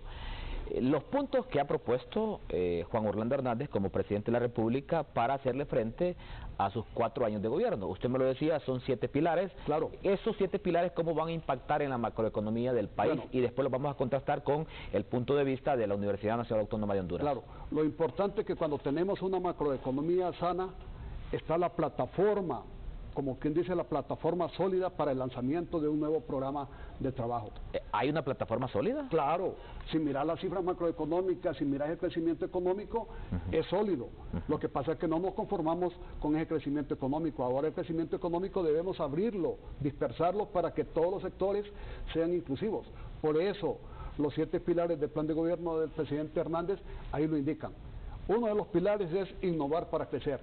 Nosotros somos un país rico en recursos naturales, pero ningún país que es rico en recursos naturales va a desarrollar. Tenemos países como Venezuela, que es rico en petróleo, mira la situación económica y política que está. Nigeria es un país rico en petróleo, pobres. Aquí el objetivo ahora es innovar para crecer. Nosotros tenemos, por ejemplo, estaba viendo alguna gente de allá de Choluteca exportando, ¿cómo se llama? Marañón, semilla de marañón, y a regreso nos viene de otro país ya embolsada. Aquellos le ponen el empaque o un valor agregado. Cuando decimos innovar para crecer, si nosotros no innovamos, no vamos a crecer más allá. Hay que ponerle un valor agregado a la producción nacional. Ese es un primer pilar. El otro, acceso al crédito. Y vea que no es teoría. Ya el presidente empezó con sus estrategias de hacer operativo. Ya emitió lo que se llama el primer instrumento, que es el instrumento de la ley de acceso al crédito. ¿Para qué? Para fomentar vivienda, turismo, agroindustria. Vamos a poner como instrumento colateral a eso, va a ser el fortalecimiento del Fondo de Garantías Recíprocas. El Banprovi va a ser un instrumento, un mecanismo para intermediar los recursos a través del banco de primer piso. Eso es importantísimo. También la plataforma logística. Cuando hablamos de plataforma logística, que es el tercer pilar, hay que aprovechar la infraestructura vial que tenemos y también la matriz energética que se está fortaleciendo a efecto de promover una plataforma logística. Educación y salud es otro elemento. Promover en educación la calidad educativa. Se ha hablado de que nosotros fortalecer el inglés como un segundo idioma. Vea los call centers cuánto empleo han generado y que sabemos que el inglés que hablan nuestros muchachos es excelente. Todo esto se enmarca también en el programa 2020. Salud, vamos a fortalecer el sistema de seguridad social, a implementarlo. Otro pilar importante, seguridad y defensa. En seguridad y defensa vamos a seguir invirtiendo. Pero vean una cosa, cuando hablamos de seguridad y defensa cualquiera dice, no, van a equipar, no es eso. Tenemos que hacer un sistema integral de seguridad y defensa, de protección, de prevención, en ese sentido. Los centros penitenciarios, fortalecerlos para que haya rehabilitación de las personas que los ocupan. Tenemos también otro tema importantísimo, la estabilidad económica y confianza del país. Los indicadores que nosotros hemos alcanzado hasta el momento tenemos que fortalecerlos y aprovecharlos para que haya un despegue económico. Si no hay una macroeconomía sana, ¿cómo vamos a tener credibilidad para promover mayor crecimiento económico? Hay que darle confianza al país. Y eso es comenzando con fortalecer algunas instituciones. Y la última es el pilar de honestidad y transparencia.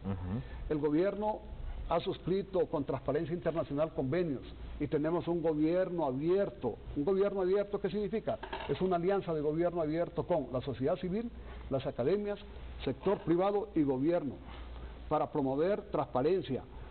También hay que apoyar a los operadores de justicia y a la máquina. Todo eso está incluido. Todos esos pilares hacen operativo el plan de gobierno del presidente Hernández Alvarado. Claro, hay tantas cosas importantes en la macroeconomía, estamos hablando de fortalecer siempre o dar cumplimiento a la ley de responsabilidad fiscal. Han habido incentivos, que alguien me dice, mira, aquí es un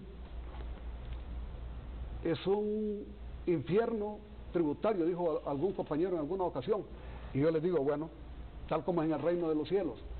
Si en el reino de los cielos nosotros somos obedientes a la palabra de Dios, nosotros tenemos seguridad que tenemos la salvación y que vamos a ir al cielo.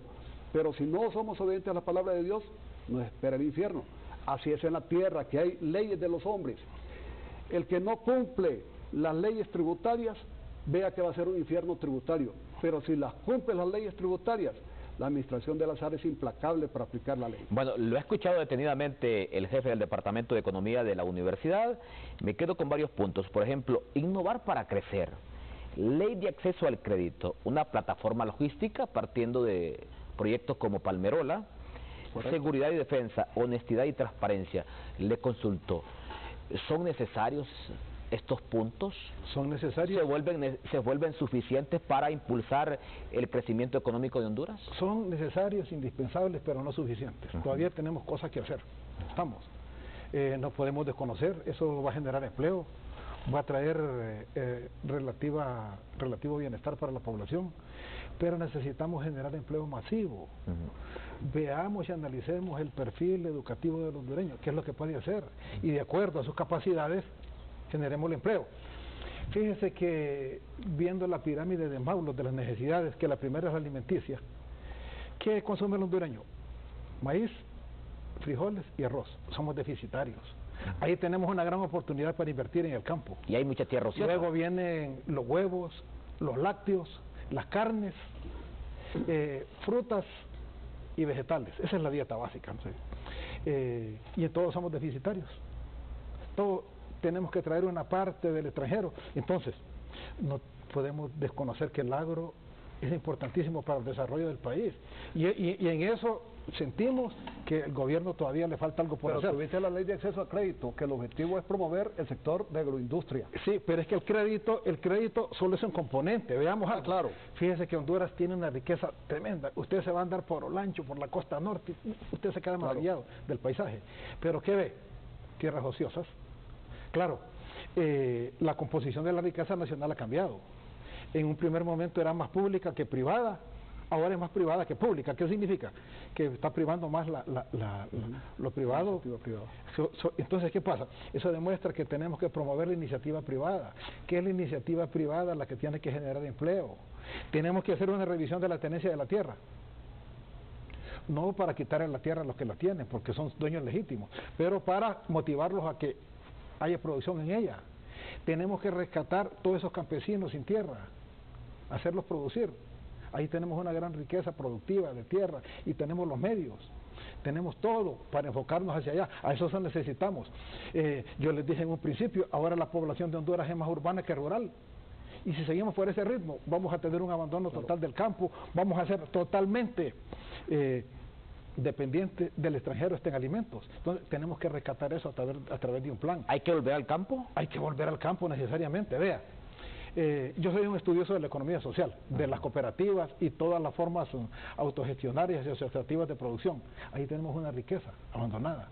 Y luego, si usted me dice, pero es que para invertir se necesitan recursos, fíjese que tenemos recursos suficientes en el país para hacer inversión. O sea, sin recurrir de momento a la inversión extranjera, podemos promover. Claro. Carlos lo mencionaba, hay sobreliquidez en la banca. Las cooperativas tienen 13.000 millones disponibles. Los institutos de previsión tienen otra cuantiosa cantidad. Si a la gente ya se le acostumbrado a darle el bono 10.000, hay que seguir, pero no hay que dárselo todo, al bono 10.000. Hay que juntarlos en una cooperativa, hay que juntarlos en una asociación de productores, seguirle dando los 10.000 empiras, pero una parte en efectivo y otra parte en un certificado de participación en una empresa de esas. De esa manera estamos generando empleo, de esa manera estamos generando producción, de esa manera estamos generando crecimiento económico. Pero eso es lo que necesitamos realmente, desarrollar la economía sectorial, no descuidar ese importante sector que contribuye tanto al empleo, 28% del PIB. Y entonces, cuando nosotros vemos el empleo del país, decimos 3.6 millones de personas están ocupadas, pero de ahí 250.000 los tiene el gobierno. 2.1 más o menos la empresa privada, el otro 1.000.000 son cuentas propias, que subsisten por sí solos, que no se generan siquiera el salario mínimo y que están obligados entonces a estar en el subempleo invisible. En palabras más fácil, en Honduras existe la demanda, existe la necesidad, pero lo que no hay son oportunidades. Definitivamente. Entonces ese es el papel que juega el gobierno, de facilitador para que la iniciativa privada, oportunidades hay, lo haga. Aprovechar esas oportunidades. Vaya, por ejemplo, hay financiamiento bancario. Lo que pasa es que las tasas de interés de repente también del banco no son atractivas para la inversión. Por eso es que el gobierno está poniendo a disposición 8.000 millones de lempiras de ley de acceso a crédito. Y vea que es consecuente con lo que dice... Reitéreme ese punto, viceministro, vengamos acá, compañeros, porque me parece bastante interesante. Sí. Y es ahí donde, ve usted, yo he tenido 2 días queriendo invitar acá al ministro de Desarrollo Económico, sí, Arnaldo Castillo, pero no sé si por problemas de agenda y todo, él no ha podido ir. ¿Con cuánto dispone el gobierno con esta ley de acceso al crédito? Porque al final, podemos decir nosotros, esto se puede convertir en el punta de lanza para crear esas oportunidades que se necesitan en Honduras. Porque usted me dice, bueno, si la banca tiene dinero, pero imagínese si yo quiero emprender un proyecto, pero si la tasa de financiamiento es muy alta, yo mejor me quedo sentado en mi casa. Por eso es que el gobierno ha decidido establecer esta ley de acceso a crédito de hasta 8.000 millones de lempiras. 8.000 millones. Para promover, por ejemplo, en sectores claves que son vivienda. La vivienda tiene un impacto en el crecimiento económico, en la generación de empleo, en el turismo y también la agroindustria que está hablando Henry. Eso es muy importante. Y vea, ¿cómo lo vamos a hacer? A través de Banprovi. Banprovi tiene su patrimonio propio. Entonces se le va a ir fortaleciendo financieramente para que él financie. Tiene un banco de primer piso ahora para poder accesar directamente, o que mejor dicho, los interesados en invertir puedan obtener crédito directamente a través de Banprovi sin utilizar intermediarios de otros bancos. Reitéreme los rubros en los cuales se piensan destinar en gran cantidad. Vivienda, turismo y agroindustria. Son 3 sectores claves. Inclusive, esto no se saca de la manga de la camisa, está establecido en el programa de 2020 y este programa 2020 también se visualiza en la visión de País Plan de Nación. ¿Y qué pasa con la economía informal? No, ahí va incluido. Es decir, estos son los 3 grandes grupos, pero también la economía informal a través de las pymes, ahí va. Sí, porque uno quisiera ver, por ejemplo, tantos muchachas que andan en la calle vendiendo, por ejemplo, cacahuates, pero esa muchacha no puede acceder a la banca. Pero tenemos el crédito solidario, ya está activo. ¿Y está funcionando? Claro que sí, con excelente ¿Y la efectividad es positiva? Claro, yo creo que al cierre de este año se van a dar resultados importantes y yo creo que en su oportunidad el ministro Castillo va a estar acá dando, ¿cómo se llama?, a conocer los resultados de esa gestión. Bueno, le consulto, Henry, partiendo de esta ley de acceso al crédito que ha propuesto Juan Orlando Hernández y que la va a remitir al Congreso para su aprobación, 3 rubros, dice el viceministro de Finanzas: agroindustria, estamos hablando del turismo y vivienda. ¿Solamente aquí se tiene que destinar este dinero? Son los tres grandes pilares. La agriindustria es un paso más avanzado, ¿no? Ajá. Que la agricultura. Correcto. Porque ya es la transformación, eso es bueno. Pero si yo sigo insistiendo en esto, ¿no? Agricultura. Es que somos deficitarios. ¿Cuántos millones erogamos solo por importar maíz? Teniendo riqueza de tierras para hacerlo, ¿no? Bueno, y es ahí donde hay que decirlo, esta es una propuesta que ha hecho el presidente Hernández, todavía no la ha remitido al Congreso, y creo yo que es importante lo que dice usted. Por ejemplo, yo soy de un pueblo que se llama Texío del Paraíso, y hay mucha tierra ociosa, claro, lo único que se puede producir en mi pueblo, en gran manera, es maicillo.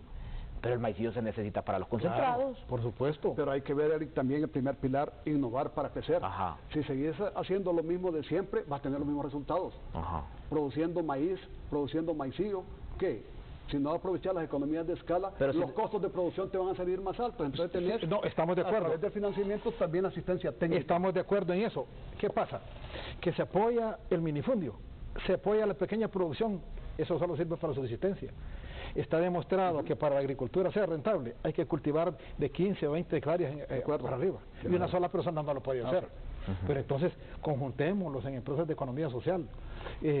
Vayamos a trabajar en conjunto.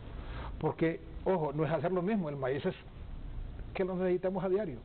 Pero hay que poner un valor agregado. Imagínate cuánto vale la tortilla ahora. Sí. Entonces, la tortilla está carísima, una tortilla en Lempira. Y por eso se disparan los precios, por la falta de producción. Entonces tenemos ahí, yo creo, una gran oportunidad para retomar el campo. Ahora, sí estamos de acuerdo que es necesaria esta ley de acceso al crédito que está promoviendo Juan Orlando Hernández. Por supuesto que sí, claro que sí. Va a dinamizar la economía, va a permitir que estos sectores contribuyan más efectivo. Claro, usted me dice que hay un cuarto sector al que debe destinarse, al tema agricultura. El tema agrícola. Al tema agrícola. Sí. Es interesante porque esto no está escrito en piedra, viceministro. Claro, definitivamente. Yo solamente mencioné tres grandes, pero si lo empezamos a detallar, estoy seguro que también va al sector de la agricultura. Y ojalá, ¿verdad? Y ojalá que esto sea parte de este preámbulo del diálogo, porque creo yo que aquí el presidente Hernández, si se reúne con gente de la universidad, no solamente es que se reúna con el rector, que se reúna con los jefes de departamento, porque ve usted, esta propuesta no es nada de innovadora, simple y sencillamente lo que usted está diciendo es una gran verdad. Volvamos al campo, hay que producir la tierra. Y yo le digo, yo tampoco, es que yo no comparto que solamente, imagínese usted, en Texigua, por ejemplo, lo que se puede producir o cosechar es maicillo, pero la gente lo poco que produce lo vende y después lo compra más caro. Sí, claro. Eso es lo que ocurre. No tiene ni dónde almacenarlo. Vamos a hacer una nueva pausa comercial. Cuando regresemos, el impacto de esta situación postelectoral en la macroeconomía de Honduras. Estamos conversando con el viceministro de Finanzas, Carlos Borjas, y también con el jefe del Departamento de Economía, Henry Rodríguez. Ya regresamos con Foro Canal 10.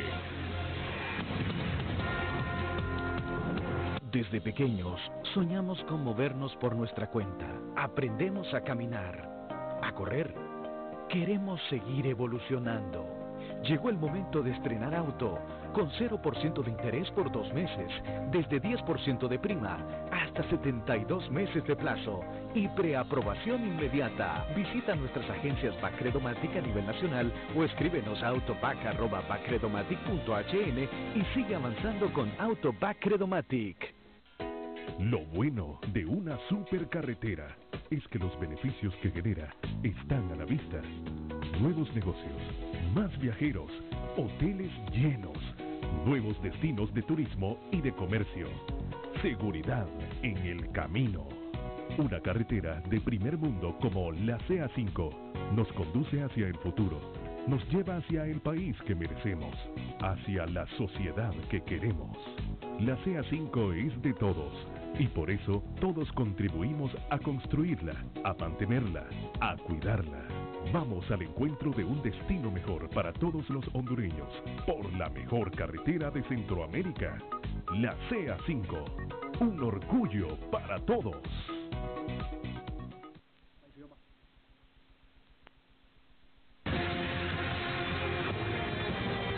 Usted está viendo Foro Canal 10.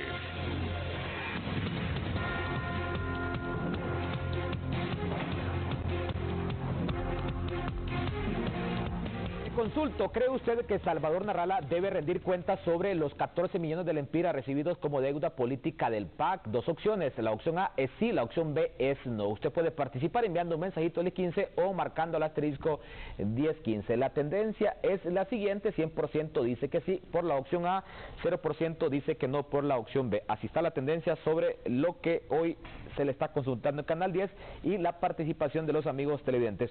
Un breve paréntesis, viceministro, me dice un alcalde de un municipio de Francisco Morazán, que ¿qué pasa con las transferencias? Dice.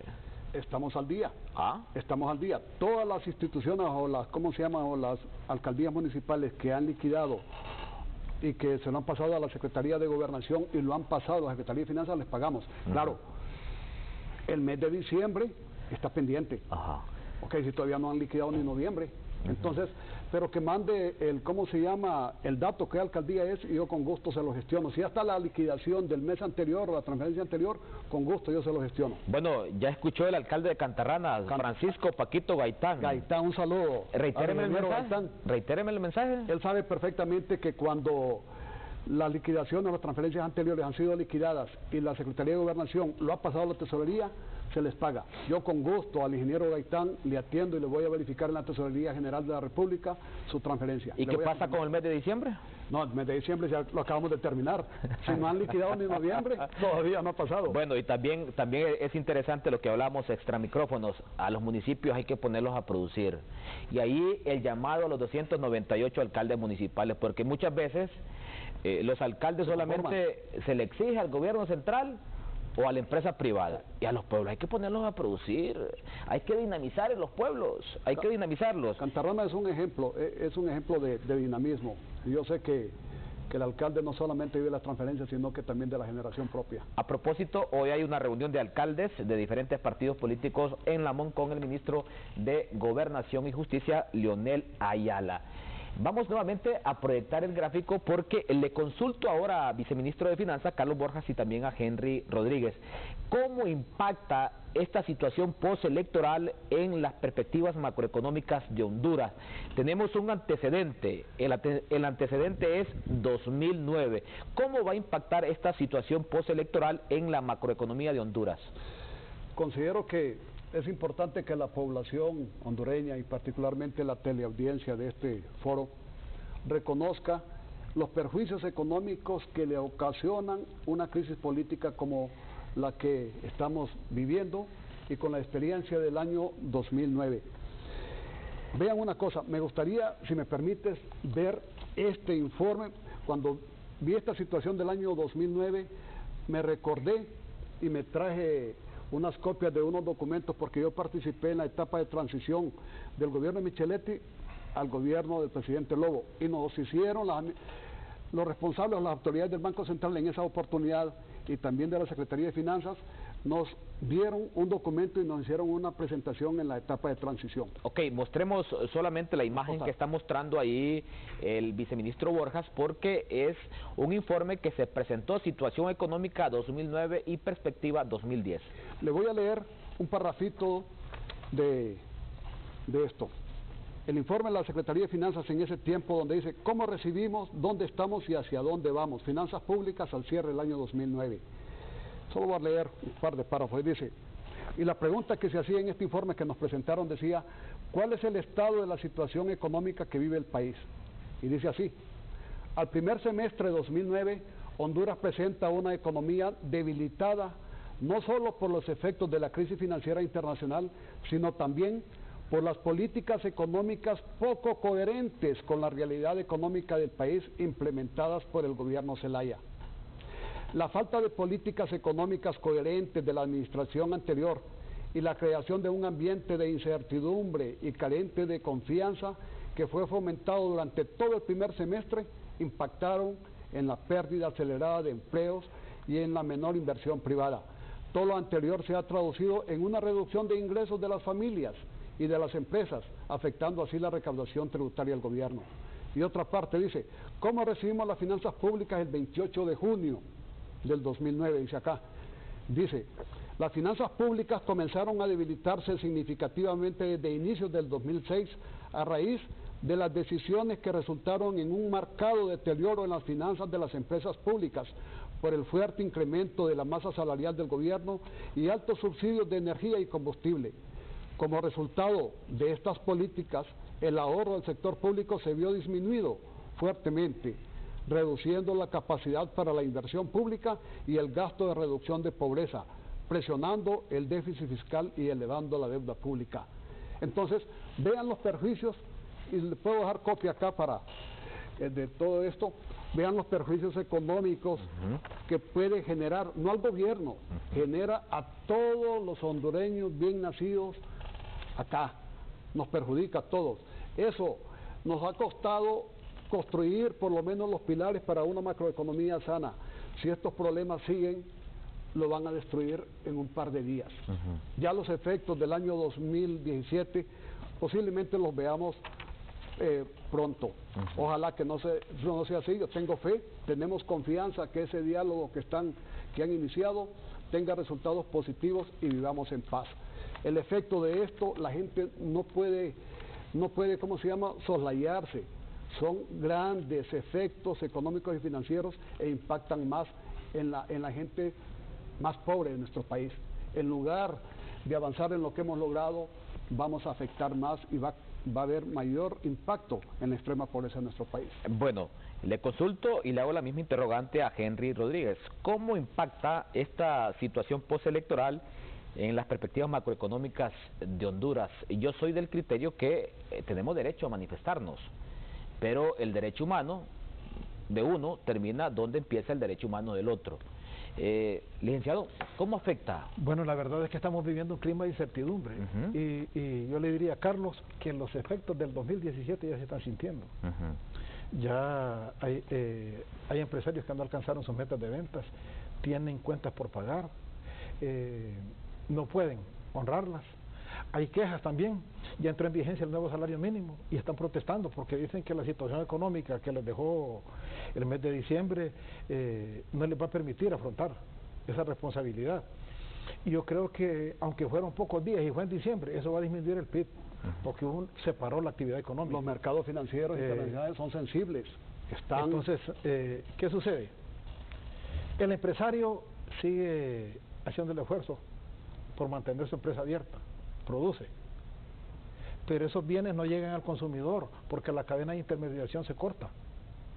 Entonces hay un desabastecimiento del mercado, pero hay un sobreinventario en la empresa y para su producción, y parar la producción significa desempleo, menos ingresos para las personas y una caída total en la actividad económica. Esperemos que eso no suceda, ¿no? Que esa incertidumbre solo se nos quede en eso, en un temor. Que como hondureños analicemos la situación, el país es de todos, que hay maneras para dialogar y sentados en una mesa se pueden arreglar cualquier problema sin necesidad de llegar a extremos que a la larga nos van a perjudicar a todos y que, como dice Carlos, pueden tener un costo social y económico altísimo porque nos puede generar un retroceso en todo lo que hemos logrado avanzar. Aquí el mensaje tiene que ser sigamos adelante por Honduras, unidos. Dialoguemos. Lo que tenemos que hacer es dialogar y trabajar. Sin dejar de trabajar, dialogar. Así de simple. Entonces, muchas veces los efectos uno los quisiera tocar para sentirlos en realidad. Pero le hago la misma consulta y le reitero, viceministro, ¿cómo se van a sentir estos efectos? O sea, las causas ya están, las consecuencias, ¿cómo las vamos a sentir? Vea que la comunidad internacional es sensible, particularmente en los mercados financieros internacionales. Las calificadoras de riesgo también toman en cuenta no solamente la situación, ¿cómo se llama?, interna, sino que también la situación política. De tal manera que estos relajos que han habido, que nos han afectado a todos, va a tener efecto. Ojalá que lo resolvamos vía diálogo para dar, ¿cómo se llama?, una percepción diferente, que nosotros los hondureños bien podemos resolver las cosas. De tal manera que si nosotros quisiéramos volver a los mercados internacionales a colocar deuda soberana, posiblemente, si sigue esta situación así de crisis política, no vamos a obtener los mismos costos, las mismas condiciones que se colocaron al inicio del año 2017. Bueno, ya para finalizar se me quedaba un tema y vamos a mostrar la gráfica del presupuesto proyectado para este periodo fiscal 2018. La gráfica del presupuesto, compañeros, porque me parece interesante. Todavía no se aprueba en el Congreso. Conversaba con un diputado del Congreso Nacional y me decía que posiblemente no se convoque ya al actual Congreso que finaliza el 20 de este mes de enero, sino que ya solamente vienen con las reuniones preparatorias de la instalación del próximo Congreso, que se instala el 21 de enero. Vamos a ver, este es el proyecto de presupuesto proyectado. Si me reitera las cifras, viceministro, y el objetivo puntual del gobierno, tomando en cuenta lo destinado para la administración central y para la descentralizada. Bueno, ahí lo vemos claramente que el proyecto que introdujimos al Congreso Nacional en tiempo informe el 14 de septiembre del año pasado, suma 242.733 millones de lempiras, de los cuales cerca de un 62% que son es de la Administración Central. La Administración Central lleva 140.283 millones, que comparado con el año 2017 va a un incremento de aproximadamente un 7.5% en la Administración Central. Eso es importante porque 7.5 es una cantidad razonable en función del nivel de inflación y crecimiento económico. Es una norma generalmente aceptada. La administración descentralizada tiene un incremento de aproximadamente un 4.3%. Para nosotros estos resultados obedecen en función de los ingresos tributarios en la administración central y también de los ingresos propios que generan las instituciones descentralizadas como Ondutel, la ENE, SANA, Portuaria, los institutos de previsión como INPREMA, INJUPE. Lo importante es que es un presupuesto balanceado. Ahora, en vista que el Congreso Nacional todavía no lo ha discutido, gracias a Dios tenemos un instrumento jurídico importante, nuestra ley suprema, que es la Constitución de la República, y la ley orgánica de presupuesto, que ya prevé estas situaciones, particularmente cuando hay cambio de gobierno, que la administración actual le deja esa potestad a la nueva legislatura para que lo revise. La ley nos permite que mientras el presupuesto del siguiente año no ha sido aprobado, está vigente el presupuesto del año anterior.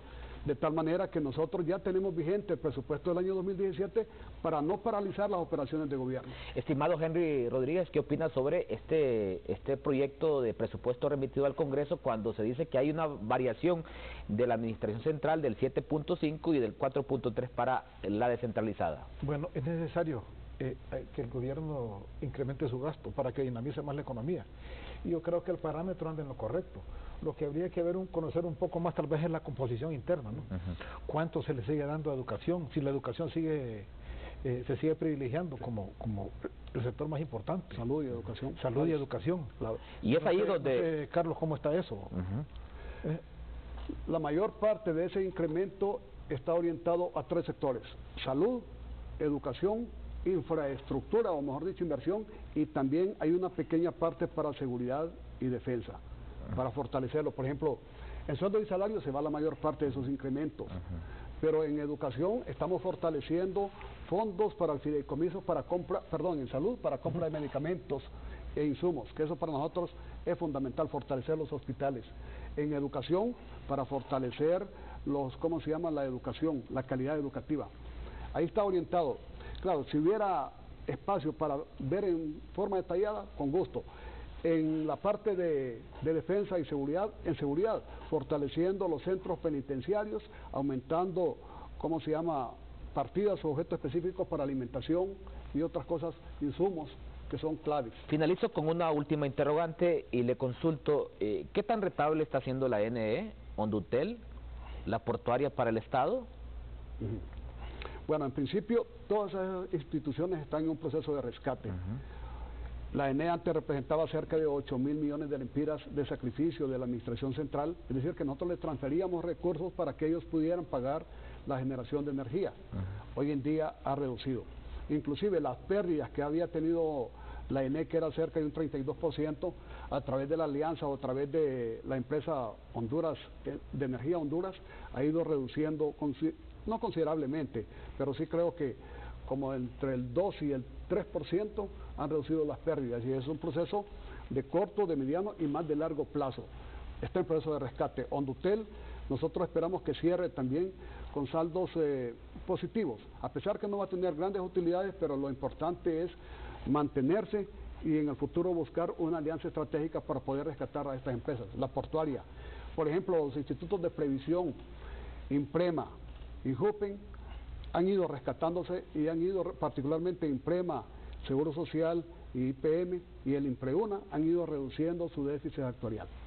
De esta forma hacemos nuestra última pausa comercial. Cuando regresemos, la despedida final de nuestros invitados, Henry Rodríguez, jefe del Departamento de Economía de El Alma Mater, y también Carlos Borjas, viceministro de Finanzas del Gobierno de la República. Ya regresamos con Foro Canal 10. Este jugo te pone a mover la cabeza y los pies. El puro sabor a naranja azula te pone a bailar así. Y todo mi pueblo se mueve, el jugo más jugo se bebe. Los chicos y grandes lo quieren, ya todo el mundo lo sabe que Sula se toma así. El sabor de las frutas lo conserva con naturalidad. ¿Quién quiere Sula, la? Jugo Sula, el jugo más jugo. Sula, pura confianza. Todo el entretenimiento está aquí en Buen Día Centroamérica. Los mejores consejos, la música y las noticias las encuentras aquí en Buen Día Centroamérica. Recuerda, de lunes a viernes a las 9 de la mañana aquí en TEN, Canal 10.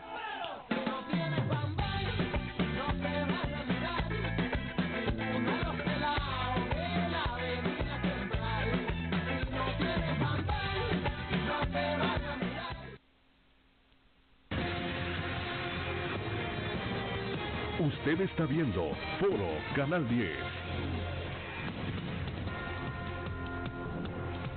Ya en la recta final le consulto, ¿cree usted que Salvador Narrala debe rendir cuentas sobre los 14 millones de lempiras recibidos como deuda política del PAC? Dos opciones.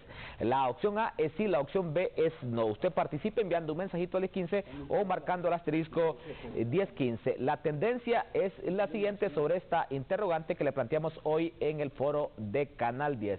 100% dice que sí, que es la opción A, un 0% por la opción B, que es el no. Nadie está votando por la opción no. Todos están votando por la opción A, que es el sí, un 100%. Un amigo televidente me envió un mensaje acá, tenemos muchos mensajes, pero por espacios de tiempo solamente le consulto. Viceministro de Finanzas, desde Danlí, El Paraíso, nos preguntan, ¿por qué en el INA pagan vacaciones solo a ciertos empleados y a otros empleados le deben desde el año 2013? Bueno, yo desconozco los convenios de contrato colectivo, las condiciones que mencionan ahí, pero sí puedo decirle que el INA es una institución descentralizada que maneja su propio presupuesto. Ellos deberían de darle la respuesta. Nosotros lo que hacemos es transferirles los recursos que requiere el INA y ellos deben de distribuirlo y cumplir con todas sus obligaciones. Me gustaría más bien que esa pregunta se la hiciera al director del INA, porque desconozco, pues, no tengo elementos para poderle dar una respuesta. Y cuando esté en proceso de aprobación el presupuesto de la República correspondiente a este año fiscal, ya les dejo la invitación a los dos para que me acompañen y disminucemos esa propuesta. Sí, ya finalmente, ¿qué va a pasar con el Fondo Monetario Internacional? ¿Se va a negociar un acuerdo nuevamente? Bueno, desde mi punto de vista, la suscripción de un acuerdo con el Fondo Monetario en la parte de la administración pública es una medida saludable. Es una medida saludable porque el Fondo Monetario generalmente nos acompaña en un programa de gobierno para dar monitoreo a las cifras fiscales, de tal manera que ese acompañamiento para nosotros es muy importante y ha sido muy importante para certificar la gestión fiscal del Estado o del gobierno, de tal manera que eso le da credibilidad al país ante organismos financieros internacionales y también ante las calificadoras de riesgo. Sin embargo, bajo ese marco, yo no tengo conocimiento todavía de que el gabinete económico actual haya discutido ese tema y que lo haya sometido a consideración del señor presidente de la República, quien es el que toma la decisión final. Yo creo que lo que están esperando es que las nuevas autoridades del equipo de gobierno analicen ese tema y puedan someterlo a consideración del señor presidente para ver la toma de decisiones. Yo considero que en este momento nosotros tenemos una ley de responsabilidad fiscal que nos obliga a tener ciertos resultados, ciertas metas. Antes no lo teníamos, por eso también teníamos el acompañamiento del Fondo Monetario. Ahora no, pero de todos modos esa es una decisión que se va a tomar con el nuevo equipo de gobierno. Un comentario breve, estimado Henry Rodríguez, sobre los acuerdos económicos que el gobierno ha ido suscribiendo con el Fondo Monetario Internacional. No, yo creo que si todo sigue normal, ¿no? Ya regresamos a la normalidad. El país está caminando de manera tranquila. Todo está dado para que se firme con el fondo, ¿no? Se cumplieron las metas, el informe del fondo fue positivo, hay una macroeconomía sana, los indicadores lo demuestran, entonces es cuestión de que el nuevo gobierno tome posesión y que negocien. Ahí no va a haber ningún contratiempo. ¿Esta situación postelectoral no podría afectar? Bueno, es que no sabemos lo que va a pasar, ¿no? Pero yo digo, bajo las condiciones actuales, todo está dado para que se negocie con el fondo, sin tropiezos. Su mensaje final, estimado Henry Rodríguez, quien es el jefe del Departamento de Economía del Alma Mater. No solamente desearle éxitos al nuevo gobierno, que emprenda el camino de desarrollo que necesitamos todos los hondureños y que trabajemos por Honduras, ¿no? Cada quien desde su posición. Desde su trinchera, como decimos en el pueblo. Sí. Estimado Carlos Borja, viceministro de Finanzas, su mensaje. Sí, muchas gracias. Muchas gracias y espero que toda esta discusión que hemos tenido con una discusión de altura haya sido para construir o formar opinión. Realmente tengo fe y esperanza que este diálogo va a ser de grandes beneficios y para unir más a la familia hondureña, tratando de saber cuáles son los perjuicios económicos que esto tiene, no solamente para el gobierno, sino que para toda la población hondureña. Yo estoy con fe y confianza y también que Dios nos va a guardar y nos va a bendecir en este proceso. Les agradezco por haber aceptado la invitación de su foro Canal 10. En primera instancia a Henry Rodríguez, quien es el jefe del Departamento de Economía de la Universidad Nacional Autónoma de Honduras, y también a Carlos Borjas, viceministro de Finanzas. Desde ya les reitero la invitación cuando se comience a discutir el proyecto de presupuesto para este ejercicio fiscal 2018. A usted, amigo televidente, gracias por habernos acompañado. Nos vamos, pero pronto regresamos con una breve actualidad informativa de Noticias Canal 10.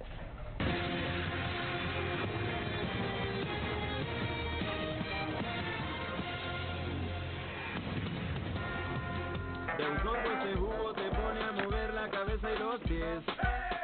El puro sabor a naranja azula te pone a bailar así. Y todo mi pueblo se mueve, el jugo más jugo se bebe. Los chicos y grandes lo quieren, ya todo el mundo lo sabe que Sula se toma así. El sabor de las frutas lo conserva con naturalidad. ¿Quién quiere Sula? La. Jugo Sula, el jugo más jugo. Sula, pura confianza.